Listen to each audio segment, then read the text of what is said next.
Well, hello, everybody, and welcome to the Resilience Show. This is Brad Neufeld, your host. This is the show where you will discover that every challenge that you face in life is conquerable, especially when we work together. For working together with other people and helping them overcome their challenges is the fastest way for you to overcome yours as well.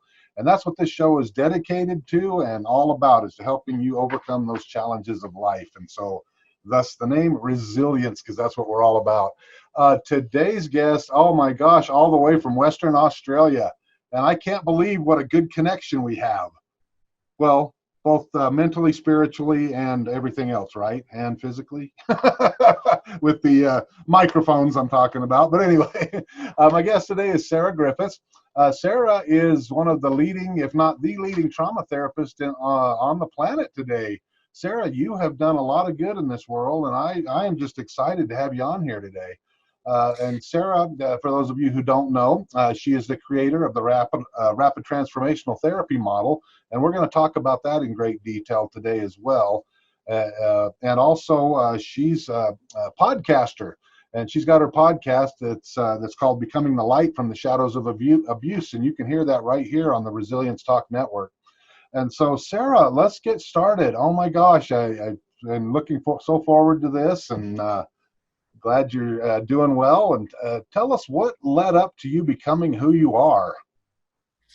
Yeah, thank you so much for having me. I always love the opportunity to, as you say, like really just to share some knowledge and experience that will just help other people with the challenges that they face, because we all do, and we all get to points in our lives where we think that that really there's nothing we can do. We're really stuck, that we can't get over this, and then we hear the stories of other people. And we realize that our mind is phenomenal, and that actually we can overcome anything. So, and it was really that experience that led me to who I am today. And I can't say it started 10 years ago, started way before then, but 10 years ago was the absolute catalyst. When I very nearly committed suicide. And I obviously, to feel like you're going to commit suicide, you really do feel like there is no way out. I have explored everything, I've done everything. And what I couldn't live with any longer was my own sense of my lack of worth. And really it was a self-loathing about my own unworthiness. And obviously I know different things about that now, but at the time it had come about through a series of situations and circumstances that had occurred throughout my life from when I was very young, all of which were outside of my control, none of which were about me, but which I had created a narrative around to explain them, as we do, convincing myself very well, again, as we do as children, because we have very few resources, that really I had no value and no worth. I had no self-confidence. I didn't believe in myself as a person. And as I had this narrative about myself, once we create a belief like that, everything that happens around us, we use to confirm that belief. We don't use it to check it, to query it, to work out if it might be wrong. We use it to confirm what we already believe. Okay. And that's what happened to me. It started with childhood bullying, about being poor, nothing to do with my character, but just totally diminished me as a person. And I went into my senior school, my teenage years, just not believing in myself. I was very pretty, I was very clever, very accomplished, but none of those things meant anything. All I could see was what I perceived as my lack of value and worth. Didn't matter what I achieved in my career, in my business, how things looked on the outside. I had this deep internal belief. And it was then perpetuated through a narcissistic marriage. And this is what happens when we don't believe in ourselves. We attract the wrong kind of people that can control and abuse us. And that really does just confirm our lack of value and worth. And it gets us stuck. Because then what's happening to us, we feel like we deserve, this is all I'm worth. This is going to be my life. And that actually reached a tipping point where something particular happened. My husband was very good at breaking promises, making me think things were going to be a certain way. But this one was very, very specific. And it just tipped me over the edge. And it led me to nearly commit suicide. But so at that point, when you had reached that low, what was it where did you find the strength to say, you know what, I got to start over? Was it a start over, or was it? What was it? I have no idea. Really? Something inside me. I was meant to survive. I was meant to be here. Because what I'd done, I decided that the best way to kill myself, I had 14-year-old twin boys, and I didn't want them to find me, so I didn't want to take an overdose or anything like that. And I just decided that the best way to kill myself would be to drive at speed into a tree. Probably seen it done or something, you know. And I left a suicide note, and I went out to do it. I wrote a note. Oh my goodness. And I sprayed it in my perfume, and I folded it up, and I left it for my boys. Oh my gosh, Sarah. I left it. Yeah, it's very emotional still. Gosh, I left it. I can only imagine. Wow. Explaining that I just thought they were all better off without me. So I did that, and I left the house, and that was it as far as I was concerned. And I had all this planned out, and I went to, and I was driving towards the tree, and it was literally a split second where I don't know why I'd never thought of this before, but I just had this realization and this voice that just said, that's not who you are. Wow. That's not who you are. And I tell you what, in that split second, it was a split second to avoid that tree. And then there was another one, so I swerved to miss that one as well. And well, I'm so glad you missed. Yeah, but that's how real it was. Wow. But then just this experience of that's not who you are. Wow. And then sitting there. Yeah. So you stopped and you're just sitting there? And this just becomes, I was in shock to begin with at what I'd nearly done. And then it just grew from there. It was just like, that's not who you are. That's not who you've ever been. And you have to get to grips with this. You have to sort this out. And I didn't know how. I didn't know anything. So where did you start? That's my next question. What was going on in your mind? I've got to do something different. This is not what I would recommend with what I know now, but at the time I had no resources, nothing at all. So for some reason, it was ridiculous what I did. But I went to the shopping center where I knew that they were having a big extension. And I'd had this idea about running a cafe for a long time. And I just went in, I asked them what units were for rent. I got all the information. And 6 months later, I opened a big 144-seat restaurant. Wow. Okay. Where I had to show up. I had to manage people. I had to be confident. I had to, was that something you felt like you could be good at? So therefore, I'm just trying to see, where did you start building the blocks in your mind of, okay, if I just do something that I can be successful at? Was that the thing that you felt like? Or was it more of a passion that you had, or maybe a dream of, man, because you said you wanted to own one. So, Yeah, I think it was, I knew I was good at customer service because I'd gotcha. always worked in customer service and sales. So I Mm, knew I was very good at that. And I knew I'd had a lot of bad yeah, experiences eating out, not getting the customer service that I wanted. yeah. So I think for me, it was just about, this is what I am good at. Let's start here. Hmm. Let's do something really, really well and just build on this. Okay. And I had no idea how hard that was going to be, how many of the skills I didn't have, Mhm. how hard it was going to be running a team, not believing in myself, and all those things. But anyway, I did it. I did it. Fantastic. It was, Fantastic. So I was, after a little while of that, what all of a sudden did you just think that I want to be a therapist? I mean, how did that? no, What was the no. transition there? Yes. So what happened, obviously, by doing that restaurant, I mean, it was amazing. I had Uh-huh. to learn so much. Yeah. But I started lots of professional development, really, Mm, lots of lessons, lots of learning.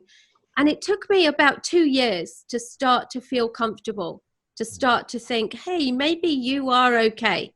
mhm, Maybe you are all right, you know. mhm, So it was very hard. But then another 2 years. So after 4 years, I opened another restaurant.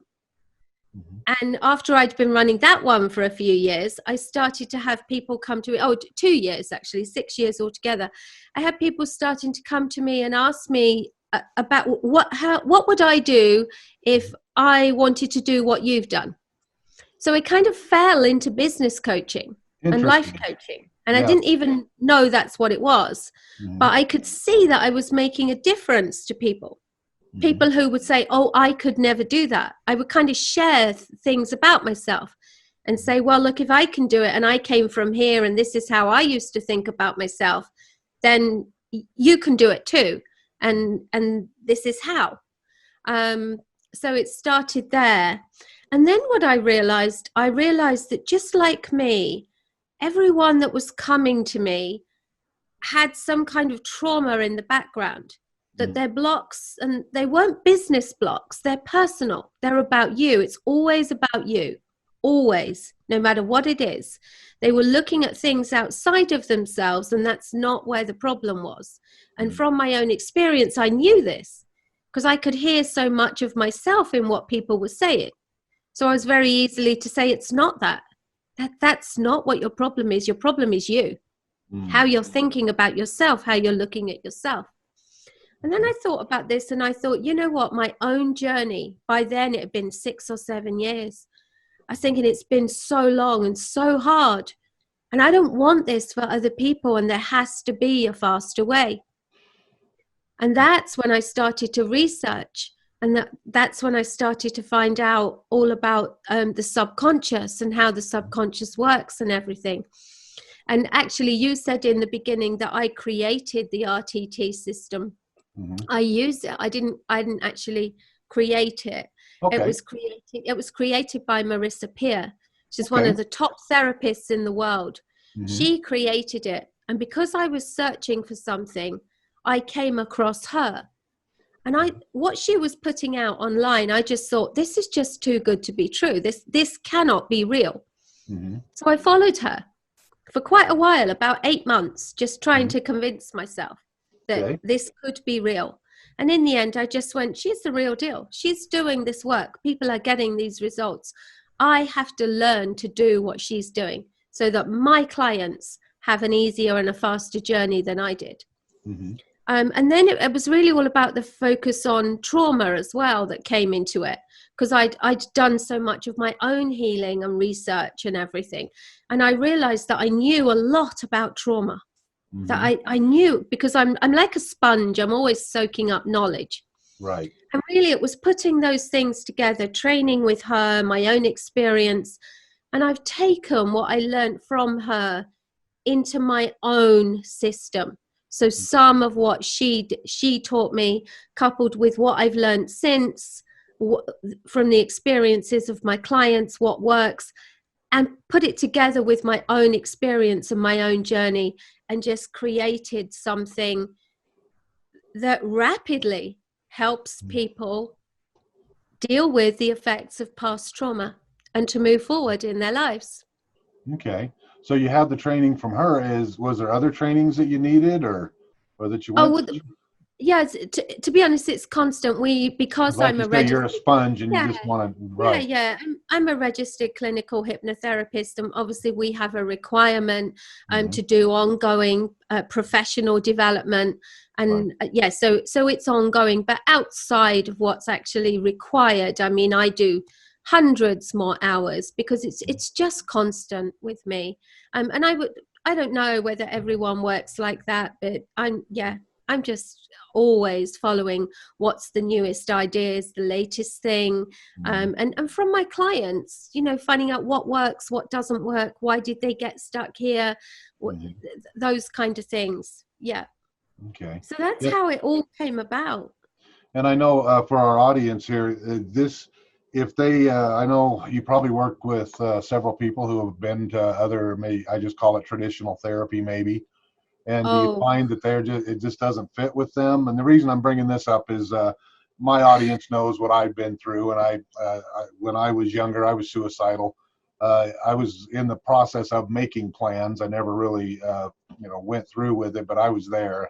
Mine was a man, I just wished a truck could come across the road and take me out. I never had the guts to do it. Is that a good way to look at it? But anyway. neither did I, clearly. And I just didn't want to live anymore. And finally, I just had this little voice inside my head say, give it 6 more months and study everything you can. And that's what I did. And so that I was trying all of and I'm by no way bashing traditional therapy. I look at it this way. I wouldn't be here today if it wasn't for the medications because it just helped me to stabilize a little bit. But I realized very quickly those were never going to cure me, and so I had to keep searching. And Yeah. I finally ran across hypnotherapy, which was which is why I was so intrigued with your success and what you've been doing. And I was like, oh my goodness, because it was that helped me to do the regression to go back and fix what it really was that was going on inside there. Because I didn't know. I was just going Yeah. crazy. I just felt no matter what I did, nothing was working. Like you said, it's always a personal thing and something I didn't really realize it or look at it that way. But you're right. I mean, it's wow. But finally, after that 6 months, I realized, oh my gosh, there's a lot out there I didn't know. And so I took that knowledge I had and then in turn started helping other people. And it was amazing, the things that I learned during that time. So was yours similar to that? And do you find that with your clients too, that they? Oh, goodness me, yes. And again, this is not about bashing traditional No, therapy yeah, not at or all. medicine. It Mhm. has a place, Right. absolutely. If we've Yeah. got something wrong with us, we want to know that there's a doctor, there's a hospital. It's wonderful for most things. Mm. But what it is not wonderful for, and what it cannot do, is to help people, as you say, heal Yeah. from these Right. damaging effects of childhood trauma and abuse. Right. Because the thoughts that we lay down as children are emotional thoughts, Mhm. and we make everything about us because it's too difficult to think that they might be about the other people, especially the people that we rely on to care for us. Mm. If we come up with a narrative that they are somehow wrong or inadequate, um, that's too scary. So the only option is we come up with the narrative that it's us. Mm. We, as children, are wrong. We can't trust ourselves. We're seeing the wrong thing. We're saying the wrong thing. We're not worthy. We're not lovable. We're not good enough. Right. And when you do that, and some people do it from as young as babies, Hmm. when that is the narrative that you tell yourself, it creates a major neural pathway that is like me, the Hmm. thought process that you just go to automatically. And it runs everything. It runs your thoughts, your habits, your actions. It dictates your results. And it is embedded deeply in the subconscious. And the Hmm. subconscious is what is running your life, not your conscious. Your conscious mind is only doing 5 to 10% of the work. Mm. So everything defaults to what the subconscious believes. And there is no way that traditional therapy which is there to just help you through a crisis, or to help you maybe look at something in a certain way, as you say, to help you manage something. There is no way it can go back, understand the thoughts that you laid down, and then tell you as the adult you are today, you don't need them anymore. They weren't right. And to help you replace them, which is what hypnotherapy does. Some hypnotherapy, it's like everything. Not all hypnotherapists will do this work. Right. It's very specialized. It's done in a certain way, you know. But that's why when you go and see a therapist, especially for trauma, and funny enough, nowadays, traditional medical practice can help with trauma because trauma affects the body. But a lot of psychologists themselves will say, we do not have the tools to help you heal, to actually repair that deep emotional damage. They know that. And yet the system perpetuates it. The system keeps people stuck on medication, going back for traditional therapy sessions. I'm seeing a lady at the moment who had been in therapy on and off for 60 years. She's 71. Wow. She's 71. And 20 to 40 years is not unusual. Wow. People come to me and they're like, I've been trying to deal with this for 20 to 40 years. It's not unusual. But yes, how brave was she? She said, I've been trying to deal with this my whole life. I've probably got 10 to 15 years left, and I don't want to spend it feeling like this. How amazing. That is. Wow. Yeah. And Sarah, well, let's take a quick break here, but when we come back, can we explore that a little bit more, hypnotherapy? Yeah, absolutely. Because I know there's a lot of some negative auras or whatever you want to call that, myths about hypnotherapy, but I love it. So do I. All right. Well, we're going to take a quick break here on the Resilience Talk Network. We're going to continue our talk here with Sarah Griffiths, a clinical hypnotherapist and one of the ultimate, I've got to come up with a nice, cool title for you. Ultimate trauma therapist. Ta-da! I call myself a trauma and abuse therapist. Okay, very good. Trauma and abuse therapist. But anyway, we're going to be right back with Sarah Griffiths. We'll be right back. I'm author Richard Paul Evans. Several years ago, I asked author Mary Higgins Clark the secret to her success. She said, Richard, I try to make every book my best. I've tried to do the same. My readers deserve that. And sometimes magic happens. I think you're going to love my new book, Noel Street. My agent cried 9 times. Even the woman recording the audiobook had to take breaks because she couldn't stop crying. Noel Street is the story of a mother's love and forgiveness. I can't wait for you to read it. That's Noel Street, on sale November 5th.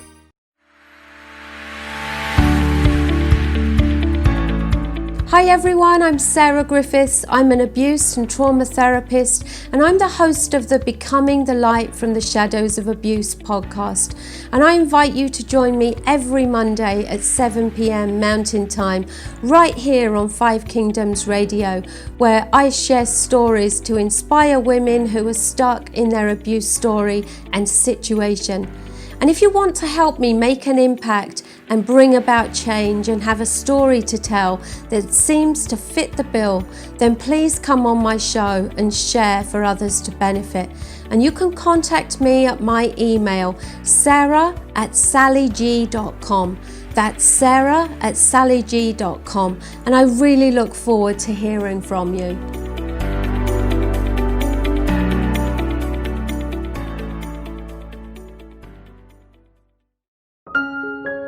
Have you ever gone through a hard time?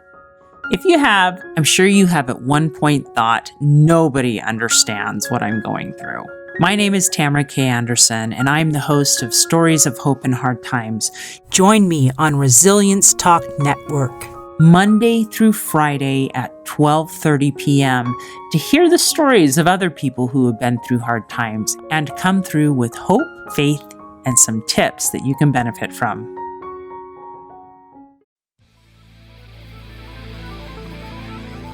Welcome to the Resilience Talk Network.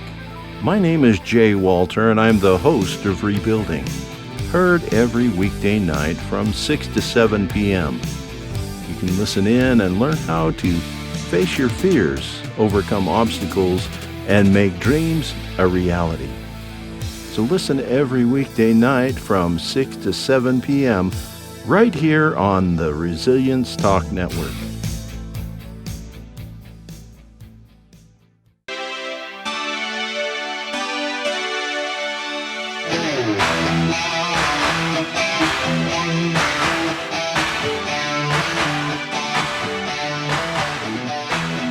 All right, and welcome back to Resilience. I'm your host, Brad Neufeld. Our guest today is Sarah Griffiths.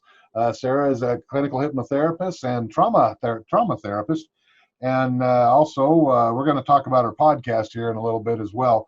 But Sarah, let's get back into the Rapid Transformational Therapy. Yeah. I mean, I know on your website, especially, I know you've worked with some pretty famous people, but we won't talk about those, I know, because of confidentiality. But do you find that there's patterns necessarily to people who come in and want to overcome that trauma? Is it always something that's happened, some traumatic moment, or is it stuff people can just make up in their minds? I mean, I'm trying to search for, I want people to understand that our audience, you're going through things right now, and it's so easy to feel like you're the only one that's ever gone through these things. But do you find patterns there that with your clients that you find? Yeah, absolutely. And to be honest, there aren't even that many. Uh-huh. We have this idea that human behavior and the mind is so complicated, and it's not. The mind has a few rules that it works with, a few key rules, and even understanding those rules, like I'll give you one now. Okay. Your mind reacts to the words and images that you feed it. This is where we get the saying, what you focus on is what you feel. What you focus on is what you become. Because you're literally feeding your mind, you're telling it what you want. And your mind's job is to support you in what you want. You change the words and images that you are telling your mind and see how quickly you change your perspective, how you change what you're creating and how you're showing up. This puts you in control. In fact, the only thing in life you are in control of is your thoughts, or that you could take control of. A lot of people aren't, but your thoughts are down to you.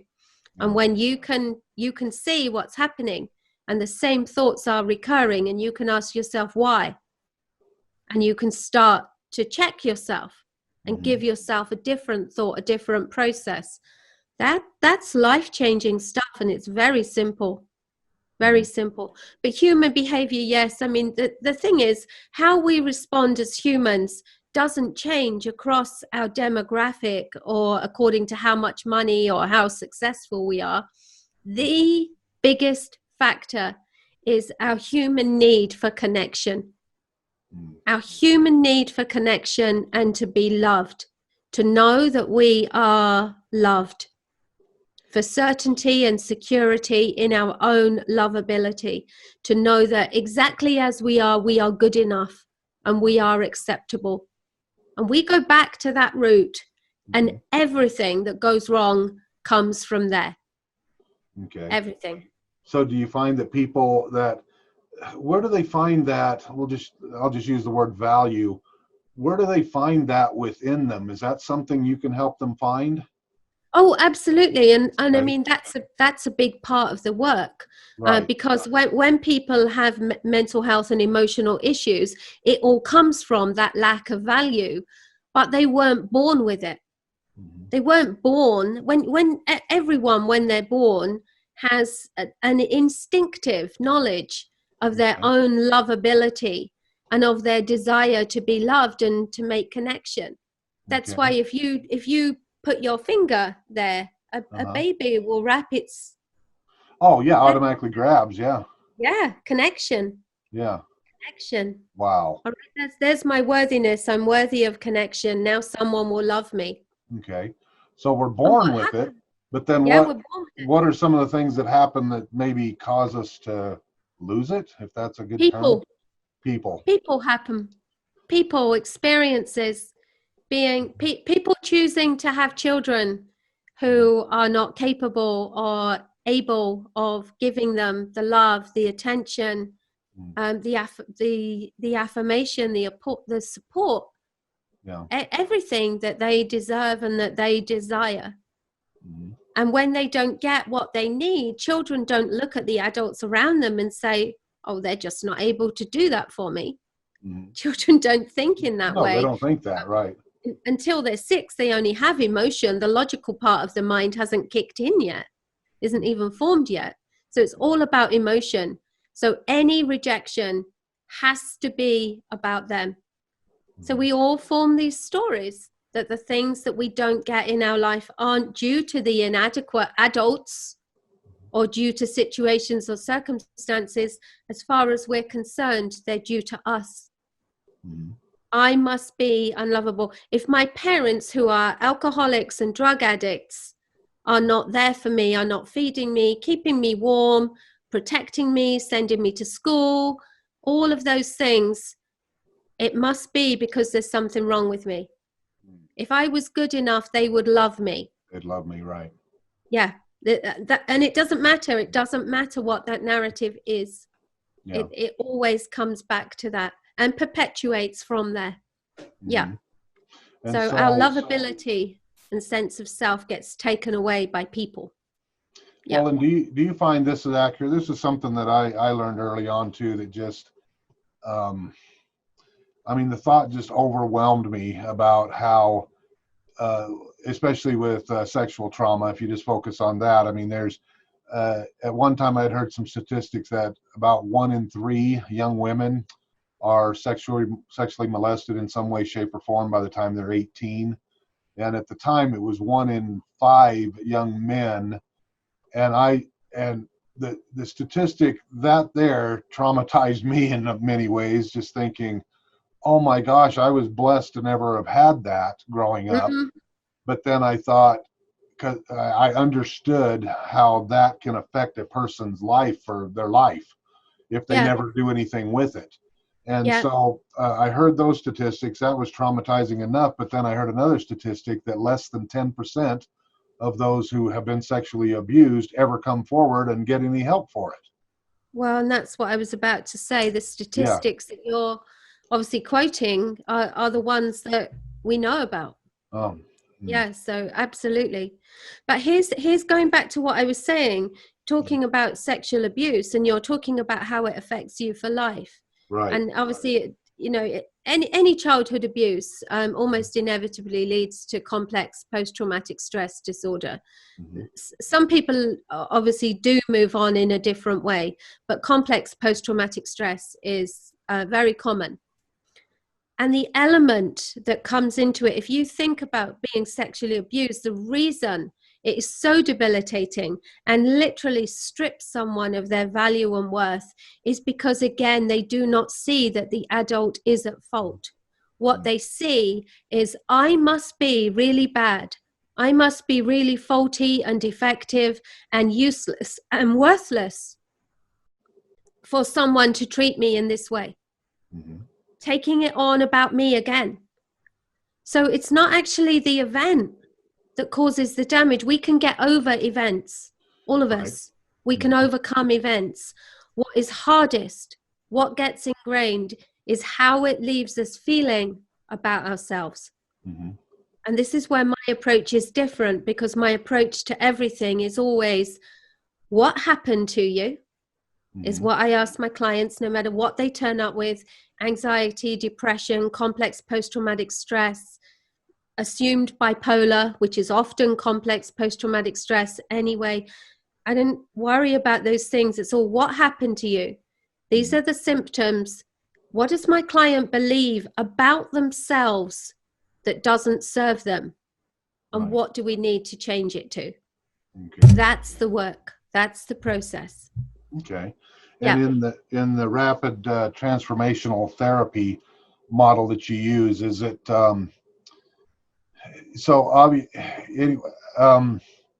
let's start here with the hypnotherapy. Let's overcome the stigma of that, because again, I still hear, I mean, to me, it was one of the most liberating feelings. A lot of people think, well, somebody else is controlling you, and I'm going, I felt more in control under hypnosis than I ever have in my life. And I'm like, can I just live in a constant state of hypnosis? I probably would Yeah. be more empowered. But let's overcome that stigma a little bit. Yeah. What can you tell Yeah. the audience about that? You're quite right about that. And believe me, when people have been in therapy for 20, 40 years and they do a hypnotherapy session in the way that I do them, they are just blown away by what can be achieved in one session. We can achieve more in one session than 20 or 40 years of therapy, you know, because of the way it's done. But yeah, let's go to another word. Let's go to meditation. Okay. Everyone accepts the word meditation. Mm-hmm. And hypnotherapy is meditation. It's a deep relaxation, connection to yourself, where you relax so deeply that the conscious mind drifts off and you can access your subconscious mind. And as you said, you are always awake, unless you fall asleep, which does happen, but that doesn't matter. You're awake. You are absolutely in control. Because think about what I said earlier about the part of your mind that is controlling your life is your subconscious. And now you can access it. Nice. You absolutely, you have absolute control. So you're Yeah. never asleep. Right. You're always awake. You're always in control. And here's the other thing. I can never suggest to anyone anything that is not in line with what they're trying to achieve, their values, their goals, who they are. Because one of your mind's jobs is to protect you. Yes. You know, we have a primal fear system. We're all about protection from when we lived in caves. Mm-hmm. Okay, so your mind's job is to protect you. And if I suggest something to you that is not in line with what you're thinking even, so if someone's trying to express a thought and I say, oh, is it this? And it's not, they don't even have to think about it. Their mind immediately says, no, it's not that. Right. Immediately. Yeah. I cannot suggest anything that is not perfectly aligned with what you're trying to achieve and who you are, what you're thinking, what you're experiencing. So all these myths, I actually have on my website, one of my resources, I have a 12-question Q&A, the FAQ about hypnosis, because people have all these silly myths. Some of them are based in religion. They're just old ideas. But we accept meditation, we accept mindfulness. Every religion on the planet teaches that. So. Yeah, just think about it as, because the difference with meditation you normally do by yourself. Although now there's group meditation in yoga and things like that, where hypnotherapy is amazing, incredible therapy issued to the right part of the mind, the part of the mind that can actually accept what it's seeing, feeling, and hearing, reject what it sees is wrong, and replace what it needs to with new thoughts and feelings to help you become a completely new person. It's totally transformational and life-changing. I can't say it any other way. Now, do you find some people resistive to it? No. Okay, good. Because if they choose to do the work, they're investing in the work. So they're putting time and money into it. They want the change. Right. So, and if I find, like, I've only ever had this happen once. So someone said they were struggling to go under. And normally people aren't. They're just expecting something more in line with these old expectations that you deeply go to another place. And you do when you've practiced, but you don't need to get a result. So this, I'm struggling to go under. So all I do, I record meditation for them and get them to practice on their own and just tell them that they can do this, that this is going to be fine. And then they come back and they're like, oh yeah, you're right, I can do it now. But it only happened once. Because people who want this, they want the change and they are committing to the process. Awesome. So they're not going to resist it. No. Okay, very good. And so the things that, is this where you can uncover maybe some of those childhood traumas? Because like with my experience, it took me back, it wasn't really early on in my life, but it was up to the 13-year-old stage. There was a situation that happened that I wasn't even aware of that happened, and I was like, holy cow, could this be it? And I was talking to my Yeah. therapist about it, and they go, well, let's look at that and let's rework it, kind of a thing. And I thought, wow, how fascinating. I would have never thought, but then when I was able to work through that, right, I mean, it was just like instantaneous. The feeling Yes. of, I can relax now. Why was I Yeah. feeling so uptight? Like I'm not doing enough. I can't get through this. I'm not working enough hours to provide for my family. It was just Yeah. very, Yeah, yeah. absolutely. So it allows you to go back. But what we don't do, I hate these, like I see a lot of people and they're going to therapists and psychologists and they're just re-explaining and reliving and re-traumatizing and just getting themselves in a terrible state because they're literally bringing their trauma to their minds and their body all the time. And, you become what you focus on. Right. So what we do with the regression, when we go back, exactly as you said, we'll ask the mind a specific question about, like, it might be, for me, a lot of people I deal with are women stuck in their businesses. They can't move forward, but it doesn't have to be that. But that just tends to be who I attract. So we'll actually ask the subconscious, why is so-and-so stuck in their business? Why can't they move forward? And it will go back to a couple of scenes from childhood where they told themselves that they couldn't trust themselves, couldn't trust their judgment. And that's it. And they see it and they understand that we might have these couple of scenes, but this is one of hundreds. Mm-hmm. So they've developed this neural pathway. The subconscious is running the feeling that you can't trust yourself. So of course you can't take a step forward in your business because you can't trust yourself. You're not good enough.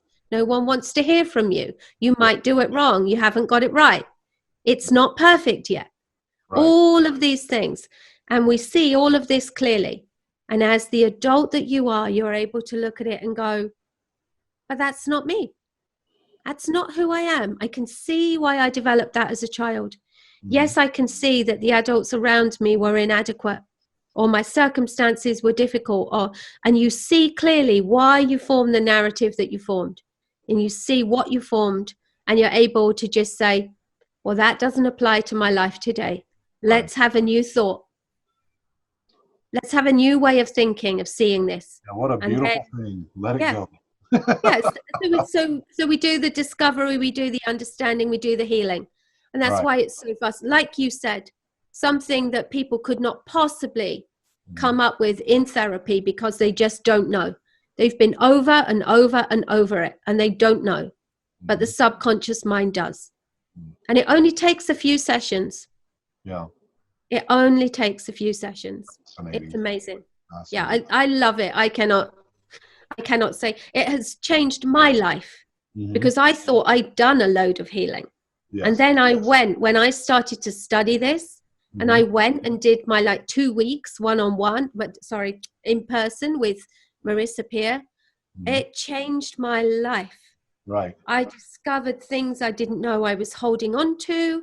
I released loads of physical pain, which turns out it was emotional pain. That's very common too. Lots of physical ailments clear up when we move the emotional blocks. So many. This is why it is so frustrating that the medicine today does not teach people that so much of their physical pain, their immune diseases, even major diseases linked to high cortisol, but so much physical pain is linked to emotional trauma. Right. And when we can do the proper work and release that trauma, the physical pain goes too. And yet people are not told, and people are living their lives having years and years of all this therapy, all this medication, missing out on what they could do with the one life that they have. Some of them in terrible pain, dealing with IBS, Crohn's disease, MS, all these things that the mind has the ability to heal. And yet people are not directed. Imagine if you went to the doctor and you said, I feel like I've got this really bad depression. and the doctor said to you, I understand how you're feeling today, but believe me, if you go down this route, in 12 weeks, you won't know yourself. You and your life will be completely different. Wow. But that's not what happens. No. That's not what happens. No. And it's a travesty because we have the ability, we have the skills, we have the knowledge. We know about the mind and the body now. Mm-hmm. We know how everything works. Yeah, so let's we know that the mind. Yeah, absolutely. But this old model, this dinosaur of a wheel that just perpetuates, keeps churning in the way that it has done for many, many years, and is designed to get people stuck. Yeah. For me, it's designed to get people stuck. It's about medicating, whereas for me, it's about mending. I want to see people for a few sessions, and then the only email I ever want from them again is to tell me about something amazing that's happened in their life. Yep, exactly. Oh, how does that feel when you see that? I don't want you back for more sessions. Yep. Maybe one if something major happens. Yeah. And you need a bit of support. But I want you out there living your life. Yeah. I don't want you stuck on this wheel and this system. I actually wrote to our health minister about it recently. I'm starting to make some noise about this. This is becoming a big thing for me. It's almost becoming, it's really bothering me. I can see me making some really big noises about this. Nothing to do with social distancing, right? Never mind. We won't go there. And I wrote to our health minister, but I haven't heard yet. But I was very direct. I was like, why aren't we healing people?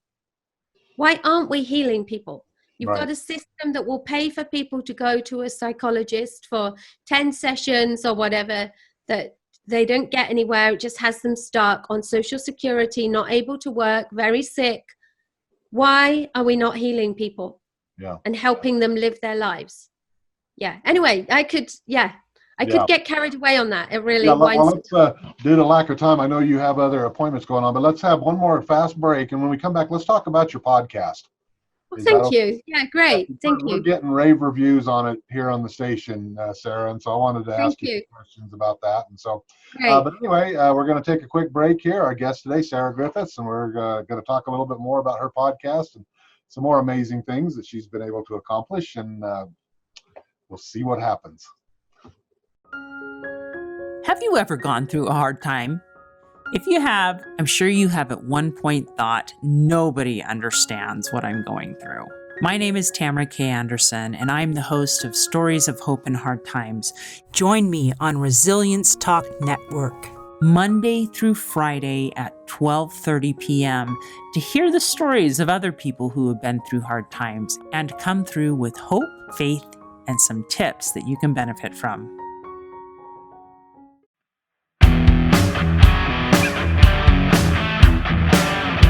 Hello everyone, this is Brad Neufeld, host of Resilience. You can catch my show every morning at 8 a.m., Monday through Friday, right here on the Resilience Talk Network. Tune in to discover what it takes to overcome any challenge that you may face in life. You'll be glad you did.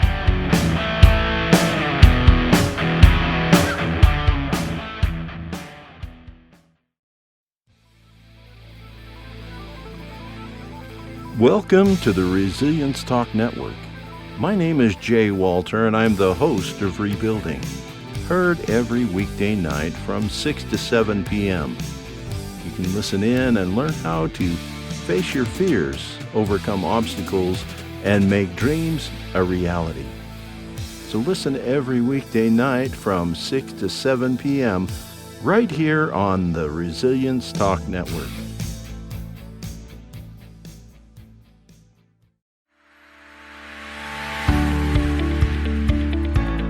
Hi everyone, I'm Sarah Griffiths, the producer of Becoming the Light from the Shadows of Abuse podcast.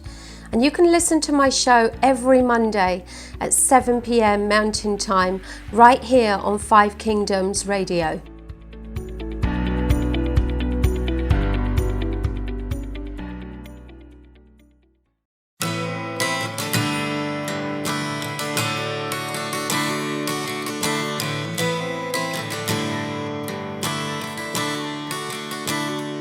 When the summer has passed All right, and welcome back to Resilience. Our guest today is Sarah Griffiths, all the way from West Africa. Listen to me, West Australia. Is it winter down there right now? Yes, it is. Yeah, Okay. it's still quite nice though. The weather's been very kind to us this year, which is nice because dealing with COVID, at least Yeah. we had nice weather. So Yeah, yeah. that's good. Well, what's interesting, it's of course summertime here, but yesterday we had this cold flash come in, and our mountains, like you see in my background here, this isn't the exact picture, but we got mountain snow last night, and we're like, Oh wow. okay, July's next week, right? Yeah. That was amazing. But anyway, but yeah, Sarah, we've had a great talk here. For those of you who don't know Sarah, please start from the beginning here. Sarah is a clinical hypnotherapist, and she also uses what's called the Rapid Transformational Therapy process. We've been talking about that. Just amazing, helping you overcome the traumas that you've been through in life. And your podcast, I love the name of your podcast, by the way. And I told you that when we Thank first you. started Yeah. airing it.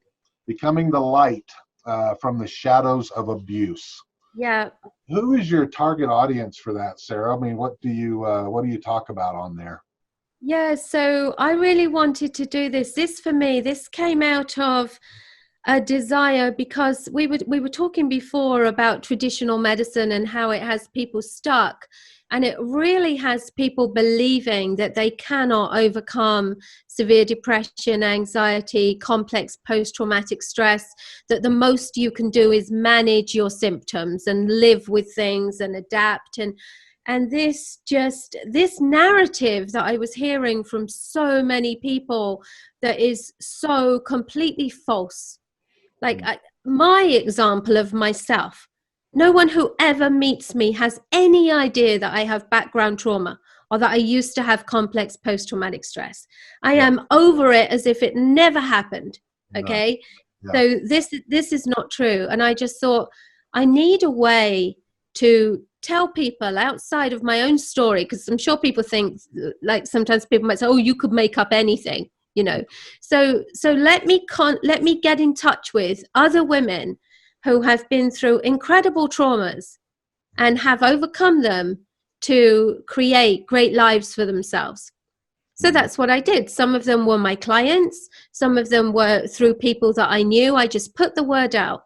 So the idea was to create a podcast full of stories where people who were struggling could go to get inspired and to understand, when you hear some of these stories, that you really can overcome anything when you want to. And that's really what the podcast was about.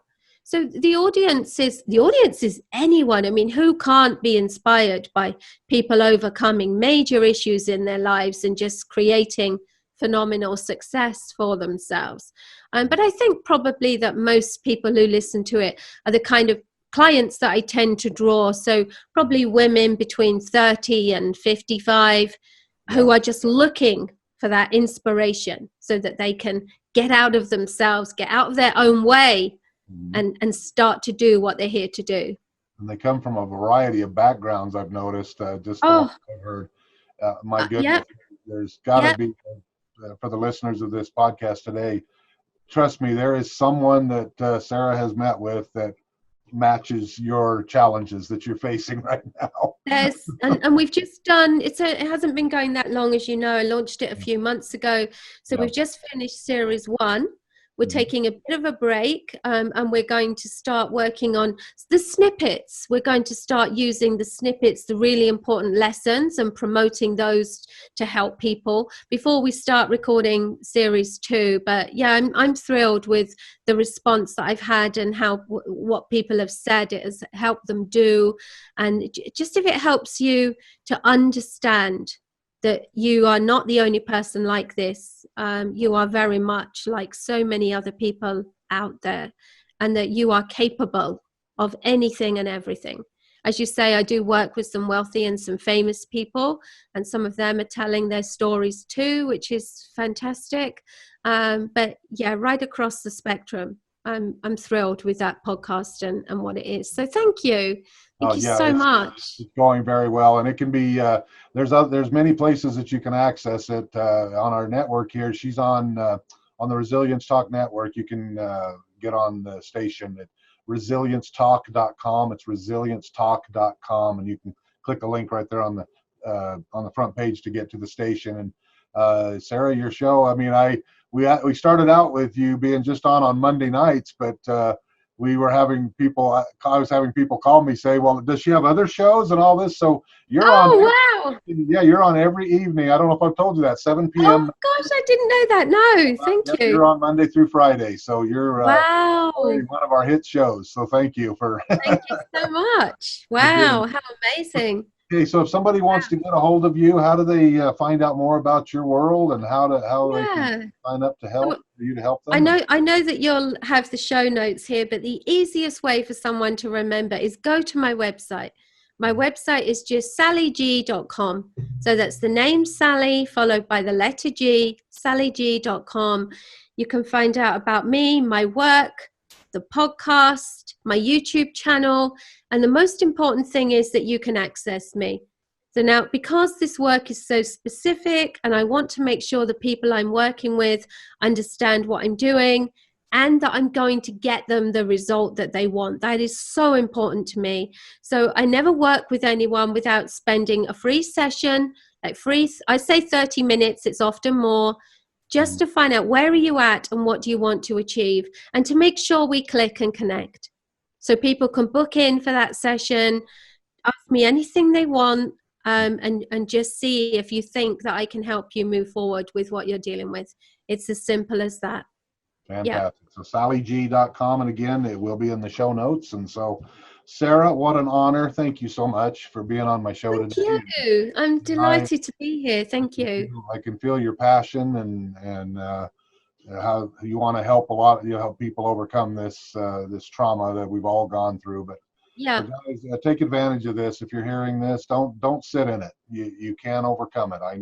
I know. I know you can. And so, but yeah, our guest today has been Sarah Griffiths. She is Sally G, that's your company, correct? Yes, it is. Yeah. Okay. But Sally G, sallyg.com, you can get a hold of her, and she can answer any questions that you may have. And we've talked a lot today, and be sure and catch her podcast, Becoming the Light from the Shadows of Abuse. Again, you can hear it here on the Resilience Talk Network or on YouTube, or just look it up everywhere. I know we have the recorded ones all over on Spotify and everything else too. So anyway, thank you again, Sarah, and I look forward to seeing you again soon. Thank you so much for having me. It's a privilege and an honor. Thank you. Thank you. Well, we're just going to wrap it up. If you want to get a hold of me, or if you want to be on the show, you can get a hold of me directly at area code 435-830-6945. That's 435-830-6945. Or you can email me at info@bradjneufeld.com. That's info@bradjneufeld.com. Until we meet again, go for everything that you want in life and make it happen.